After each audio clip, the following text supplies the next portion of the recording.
کر رہے تھے یوں گفتگو بلغن بلا بے کمال ہی، روشنی سے بھری تھی فضا جہاں تک بھی اٹھی تھی نگاہ، آ رہی تھی یوں صدا کشفت دجا بے جمال ہی، بلبلیں بھی شوق میں ڈالے ہوئے گلطوق میں، کہتی تھی اپنے ذوق میں حسنت جمیل و خصال ہی، چڑیوں کی سن کے چہچہے انسان بھلا کیوں چپ رہے، لازم ہے اس پہ یوں کہے صلو علیہ وآلہ۔ ایک مرتبہ بلند آواز سے درود پاک کا نذرانہ پیش کر لیجیے۔ مولا صلی وسلم دائما ابدا علی حبیبک خیر الخلق منزہ عن شریک فی محاسنہ فجوہر حسنہ فی غیر مولا صلی وسلم دائما ابدا علی حبیبک خیر الخلق کلہم۔ حمد و ثنا کے بعد اللہ جل وعلا کا احسان جس خالق کائنات کی دی ہوئی توفیق سے میں اور آپ جلوس میلاد صلی اللہ علیہ وآلہ وسلم کے سلسلے میں آج یہاں پر حاضر ہیں۔ الحمدللہ موضع اعظم ہانس اور موضع جلال آباد کے لوگوں نے اپنی محبت کا اظہار کیا اور الحمدللہ عز و جل پرتباہ طریقے سے نبی پاک صلی اللہ علیہ وآلہ وسلم کا ولادت کا جشن منایا۔ جتنے بھی دوست احباب آئے میں سب کو آج کی اس مسجد کی انتظامیہ انوار مدینہ کی انتظامیہ کی جانب سے اور چونکہ ہمیں اس میں قیادت دی گئی تھی سب کی جانب سے میں آپ سب کو خوش آمدید کہتا ہوں، بالخصوص جو علماء کرام قرہ حضرات تشریف لائے، جناب قبلہ مفتی محمد شوکت صاحب اور اسی طرح جناب حضرت علامہ مولانا محمد حاجی محمد فیاضی صاحب دامت فیضون، اسی طرح جو قرہ حضرات تھے قاری محمد شفیق صاحب، ماشاءاللہ میری ایک ادنا سی ریکویسٹ پر اپنا بہت بڑا جلوس ہمارے جلوس کے اندر مارچ کر کے لائے، اسی طرح حضرت علامہ مولانا محمد یعقوب صاحب جو کہ آپ کے علاقے کے نوجوان اور انتہائی عالم باعمر فاضل جلیل ہیں، اسی طرح دیگر جو آئمہ کرام ہمارے ساتھ حضرت علامہ مولانا محمد خورشید مدنی صاحب بھی شریک رہے، دیگر جن لوگوں نے ہمارا استقبال کیا سب کو دل کی عطا گہرائیوں سے خوش آمدید۔ اسی طرح ہمارے ساتھ جو سیاسی اور سماجی جو حضرات رہے ماشاءاللہ پچھلے سال کے بڑے سال بھی ہمارے علاقے کی بہت ہی مقبول شخصیت الحاج چودھری محمد ریاض جٹ کلویا صاحب، اسی طرح چودھری محمد شامان جھگر صاحب کے ملک محمد رمضان صاحب کے صاحبزادے بھی آئے تھے، اور اسی طرح دیگر ہمارے دوست احباب ہمارے سلیم بھائی دیگر جو بھی آئے، اور بالخصوص جہاں کی جو انتظامیہ کے جو مین سربراہان تھے چودھری محمد طارق سنگیرہ صاحب، چودھری محمد صغیر صاحب اور اسی طرح ہمارے چودھری شاہ نواز سنگیرہ صاحب، اللہ پاک سب کا آنا اپنی بارگاہ میں قبول فرمائے اور اللہ جل شانہ آج اس فضل کو ہم سب کے لیے نجات اور بخشش کا ذریعہ بنا دے۔ دیکھیں اللہ رب العالمین نے ہمیں بڑی نعمت عطا فرمائی، جو 10 منٹ ملے ہیں اس میں سے 2 منٹ چلے گئے، 8 منٹ کے اندر گفتگو مکمل کر رہی ہے۔ آپ توجہ کیجیے، دیکھیں اللہ نے ہمیں کتنی نعمت دی، آنکھ دی بہت بڑی نعمت ہے، اندھے سے پوچھے ٹھیک ہے، اللہ نے کان دیے بہت بڑی نعمت ہے، بہرے سے پوچھے اللہ نے ہاتھ دیے بہت بڑی نعمت ہے، لولے سے پوچھے اللہ نے پاؤں دیے، ٹانگیں دی بہت بڑی نعمت ہے، لنگڑے سے پوچھے الغرض اللہ نے اتنی ہمیں نعمت عطا فرمائی، جو نعمت دی کسی نعمت پر اللہ نے یہ نہیں فرمایا کہ بندے تجھے یہ نعمت دی تجھ پر احسان کیا، بندے تجھے یہ نعمت دی میں نے تجھ پر احسان کیا، کسی نعمت پر اللہ نے احسان نہیں جتلایا۔ خدا کی قسم جب اللہ نے اپنا محبوب ہمیں دیا تو قرآن میں آیت نازل فرمائی، فرمایا لقد من اللہ علی المؤمنین اذ بعث فیہم رسولا، فرمایا کہ اللہ نے مومنین پر احسان کیا جب ان کو اپنا رسول عطا فرمایا۔ کہ اللہ نے جب حبیب دیا تو احسان کو جتلا دیا، کیونکہ کون کسی کو اپنا محبوب دیتا ہے؟ کون؟ دیکھیں اللہ خود فرماتا ہے، حدیث قدسی ہے، اللہ فرماتا ہے کنت کنزا مخفیا فاحببت ان اعرف، اللہ فرماتا ہے میں ایک چھپا ہوا خزانہ تھا، میں ایک چھپا ہوا خزانہ تھا، میں نے چاہا کہ میری پہچان ہو، بولا پہچان کے لیے کیا کیا؟ اللہ فرماتا ہے فخلقت نور محمد، فرمایا پہچان کے لیے اپنے حبیب کے نور کو پیدا کر دیا۔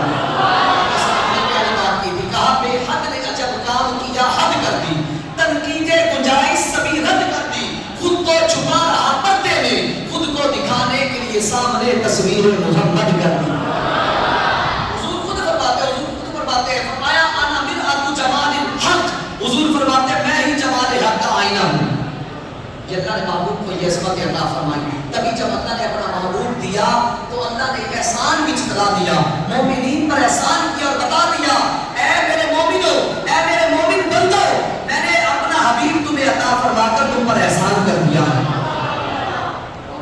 جب کوئی احسان کرے تو اگلے بندے کو احسان فراموش نہیں ہونا چاہیے، احسان فراموش نہیں ہونا چاہیے۔ کوئی بھی دنیا میں اگر کوئی احسان کر دے کوئی اس کا بدلہ لگے تو ہم لوگوں سے کہتے ہیں دیکھو یار کتنا احسان فراموش ہے، میں نے اس پہ یہ احسان کیا تھا، بھلا کیا تھا، لوگوں میں جا کے گلے کرتا ہے. کتنا احسان فراموش ہے جس پروردگار نے اپنا حبیب دے کر کہہ بھی دیا کہ احسان کیا ہے. اگر اس کا شکر نہ ادا کیا جائے ہم احسان فراموش نہیں ہوں گے. لیکن الحمدللہ آپ لوگوں نے ثابت کیا 1400 سال گزرنے کے بعد بھی آج آپ حضور کا جشن منا کر رب تعالیٰ کو اظہار کر رہے ہیں، مولا تیرا شکر ہے تو نے عظمت والا محبوب عطا فرمایا. اور یہ کام 1400 سال پہلے صحابہ نے بھی کیا تھا. جی اٹھائیے سنن نسائی کی روایت، رات کو میں یہ میلاد میں بھی بیان کر گیا تھا. مسند احمد بن حنبل کے اندر یہ روایت موجود ہے. حضرت سیدنا امیر معاویہ فرماتے ہیں ایک دن حضور اپنے گھر پہ موجود تھے کہ نبی پاک صلی اللہ علیہ وآلہ وسلم اپنے گھر سے باہر تشریف لائے. خارج علی حلقۃ الجان من الصحابہ، حضور باہر تشریف لائے، صحابہ حلقہ بنا کر بیٹھے تھے. مسجد نبوی میں حلقہ بنا کر بیٹھے تھے. آپ مجھے بتائیں آپ میں سے کوئی مسجد میں اندر انٹر ہو، ایک بندہ ادھر بیٹھا ہو، ایک بندہ ادھر بیٹھا ہو، ایک بندہ ادھر، ایک بندہ ادھر، وہ آ کر پوچھے گا بھائی کیوں بیٹھے ہو؟ نہیں پوچھے گا. لیکن اگر 4 بندے اکٹھے ہو کر بیٹھے ہو، وہ آ کر پوچھے گا بھائی کیوں بیٹھے ہو، پوچھے گا، سوال تو تب بنتا ہے نا. اسی طرح صحابہ حلقہ، اس کی اور مثال دیتا ہوں. آپ روڈ پہ سفر کرتے جا رہے ہوتے ہیں، موٹر سائیکل پر، گاڑی پر جا رہے ہوتے ہیں، راستے میں کئی جگہوں پر ایک بندہ 2 بندے کھڑے ہوتے ہیں. کبھی اتر کے پوچھے کیوں کھڑے ہو، نہیں کرتے سوال. لیکن جہاں پر 8-10 بندوں کا جمع غفیر ہو، وہاں پر لوگ اکٹھے کھڑے ہو، تو آپ نیچے اتر کر پوچھتے ہیں کہ ارے خیر کوئی کیوں اکٹھے کھڑے ہو، پوچھتے ہیں. تو صحابہ حلقہ بنا کر بیٹھے تھے. جب حلقہ بنا کر بیٹھے تھے حضور نے آ کر ان سے سوال کیا ما اجلسکم، صحابہ کیوں بیٹھے ہو، یہ جلسہ کیوں کیا ہوا ہے، بیٹھنے کی وجہ کیا ہے؟ صحابہ نے جواب دیا کہا جلسنا للہ ونحمدہ علی ما ہدانا لدینہ ومن علینا بکا. عرض کرتے ہیں، کہتے ہیں محبوبہ ہم بیٹھ کر اللہ کی حمد و ثنا بیان کر رہے ہیں. بھائی آپ بھی یہاں پر بیٹھا ہو، کوئی بندہ ہے پڑھ دے، جو اس ساتھ کوئی پڑھ دے الحمدللہ. میں سوال کروں گا بھائی الحمدللہ کیوں پڑھی ہے؟ آپ کہیں گے کل سے انہوں نے کھانا کھاتا سے اتنا الحمدللہ پڑھا ہے. کیا آپ فون کان سے نیچے اتارے ہیں وہ جی آپ نے الحمدللہ کیوں؟ آپ کے لیے کوئی مشکل کام پھنسا ہوا تھا تو وہ کام ہو گیا، اس لیے اللہ کا شکر ادا کر رہا ہوں. اب صحابہ بیٹھے اللہ کی حمد و ثنا کر رہے تھے، اللہ کا شکر ادا کر رہے تھے. بھائی کسی چیز پر تو کر رہے تھے نا. حضور نے پوچھا کیوں بیٹھے؟ کہتے ہیں کہ حضور اللہ کی حمد و ثنا بیان کر رہے ہیں علامہ ہدانا لدینہ، کہا کہ اللہ نے جو ہمیں دین کی دولت عطا فرمائی، اس دولت دین کے ملنے پر اللہ کا شکر ادا کر رہے ہیں. دوسری وجہ یہ ہے ومن علینا بکا، کہا کہ اللہ نے جو آپ کو بھیج کر ہم پر احسان کیا، اس احسان کا بھی شکر ادا کر رہے ہیں. اور احسان چلایا، صحابہ بھی اس کا شکر ادا کرتے تھے، صحابہ بھی اس کا شکر ادا کرتے تھے. اس کا شکر ادا کیا کرتے تھے.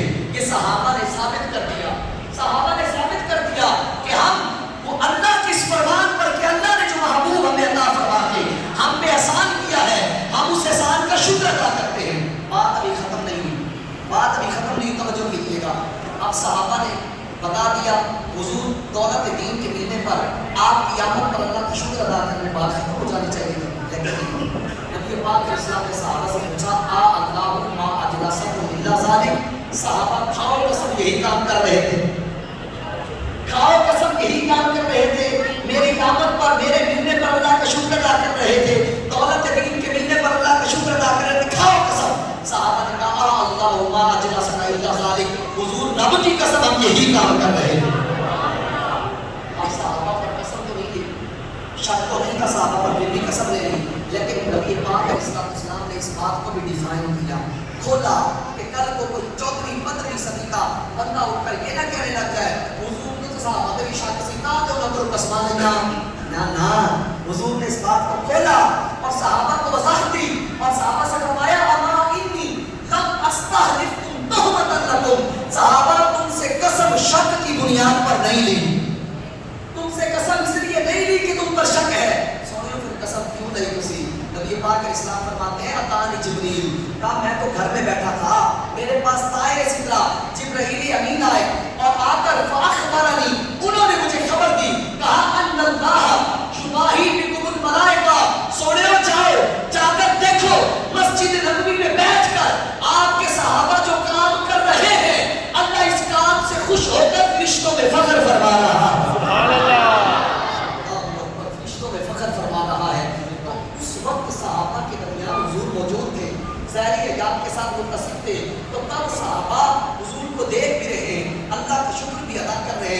خدا کی قسم جنہوں نے دیکھا نہیں 1400 سال گزرنے کے بعد اگر آج وہ حضور کی آمد پر اللہ کا شکر کریں گے کیا آج اللہ انعام نہیں عطا فرمائے گا؟ ضرور عطا فرمائے گا. یہ فیصلہ صحابہ نے کام کیا, حضور کی آمد پر اللہ کا شکر ادا کیا, مل بیٹھ کر حلقہ بنا کر. بھائی اس دور میں مائک ہوتے تو مائک بھی لگا لیتے, اس دور میں جھنڈیاں ہوتی ایسی جھنڈے ہوتے تو وہ بھی لگا لیتے, لائٹنگ ہوتی تو وہ بھی لگا لیتے, کیونکہ ہر دور کے اندر انداز بدلتا گیا, ہر دور میں انداز بدلتا گیا. اس دور میں یوں انداز بدل کر آیا, اس دور میں بھی حضور کا ذکر خیر ہوتا تھا, اس دور میں بھی حضور کا ذکر خیر ہوتا ہے. اس دور میں انداز کچھ ہوتا ہے, اس دور میں انداز کچھ اور ہے. یہ ساری چیزیں ہمیں مد نظر رکھنی چاہیے. علامہ ابو قاسم سہیلی آپ کی کتاب رب الحمد کے اندر بڑی پیاری بات لکھتے ہیں. آپ نے فرمایا شیطان زندگی میں 4 مرتبہ چیخ مار کے رویا. کتنی مرتبہ؟ ذرا توجہ کرتے ہیں. کتنی دفعہ؟ 4 مرتبہ چیخ مار کے رویا. ایک مرتبہ جب اللہ نے اسے لعنتی قرار دیا, لعنتی, تب یہ چیخ مار کے رویا تھا. دوسری مرتبہ جب اللہ نے اسے آسمانوں سے زمینوں کی طرف دھکا دیا تھا, نکل جا میرے دربار سے, نکل جا, دفع ہو جا. جب یہ آسمانوں سے زمینوں کی طرف آیا تب بھی چیخ مار کے رویا. تیسری مرتبہ جب سورہ فاتحہ نازل ہوئی تب بھی چیخ مار کے رویا. چوتھی مرتبہ قربان جاؤ رب کعبہ کی قسم جب تیرے اور میرے نبی کی ولادت ہوئی تب بھی شیطان چیخ مار کے رویا. تبھی تو ہم کہتے ہیں نثار تیری چہل پہل پہ ہزاروں عیدیں نبی کے نقل سوائے ابلیس کے جہاں میں سبھی تو خوشیاں منا رہے ہیں. یقین کر رہے خدا کی قسم کوئی کسی کے نام پہ نکلتا ہے, کوئی کسی کے نام پہ نکلتا ہے. مبارک ہو روزہ اعظم آج جلال آباد کے لوگوں, تمہیں حضور کے نام پر نکلنا بھی نصیب ہو گیا ہے. یہ ہاتھ, یہ زبان گواہی دے گی, یہ پاؤں گواہی دے گی. آپ کا 1-1 روپیہ لگا کر آنا رب کعبہ کی قسم یہ آج قیامت کے دن گواہی دے گا کہ خدا کسی اور پر نہیں میرے حبیب کی آمد پر خرچ کیا گیا تھا. ان چیزوں کو آپ مد نظر رکھیں. اور سب سے اہم ترین بات دیکھیں, ہم حضور علیہ السلام کا یہاں پر میلاد منانے کے لیے جمع ہوئے, جلوس کر لیا, آخر 2 منٹ لگے تھا, ہم نے جلوس کر لیا, سب کچھ کر لیا, ہو گیا, ٹھیک ہے. اب جس کا ہم نے جلوس منایا ہے, جس کی ولادت کا جشن منایا ہے, جشن منا رہے ہیں, اس کا کہنا نہیں منائیں گے, اور جی اس کے فرامین میں بھی تو عمل کریں گے نا. لیکن آپ جلوس میں سارا کچھ کیا, اس کا شریف حکم کیا ہے, مستحب ہے, ثواب مل گیا, مستحب ہے, ثواب مل گیا. لیکن نماز فرض ہے, یاد رکھیں. نماز کیا ہے؟ فرض ہے. نماز فرض ہے, نماز فرض ہے. نماز کو کبھی نہیں چھوڑنا. سرکار یاد رکھنا, جب تک بندے کے ذمہ فرض ہو, بندہ لاکھ نفل کر لے, اس وقت تک نفل قبول نہیں ہوتے جب تک بندے کے ذمہ میں فرض باقی ہو. فرائض پر توجہ دیں, نمازیں پڑھیں, آئیں آج کے جلوس میلاد سے نیت لے کر جائیں کہ انشاءاللہ ہم پنجگانہ نماز پڑھا کریں گے. نیت لے کر جائیں, پنجگانہ نماز پڑھا کریں گے. حضور کو تحفہ دیں, حضور آپ کے میلاد میں آیا, آپ کی جشن کا, آپ کی ولادت کا جشن منایا, حضور آج سے نیت کر کے جاتا ہوں. آپ نے فرمایا قرۃ عینی فی الصلاۃ کہ نماز میں میری آنکھوں کی ٹھنڈک ہے. حضور انشاءاللہ جب تک زندہ رہوں گا آپ کی آنکھوں کو ٹھنڈک پہنچاتا رہوں گا. اللہ پاک ہم سب کو عمل کی توفیق عطا فرمائے. انداز بیان اگرچہ شعور نہیں, شاید کہ اتر جائے تمہارے دل میں یہ میری بات, وما علیہ جاتی کروں.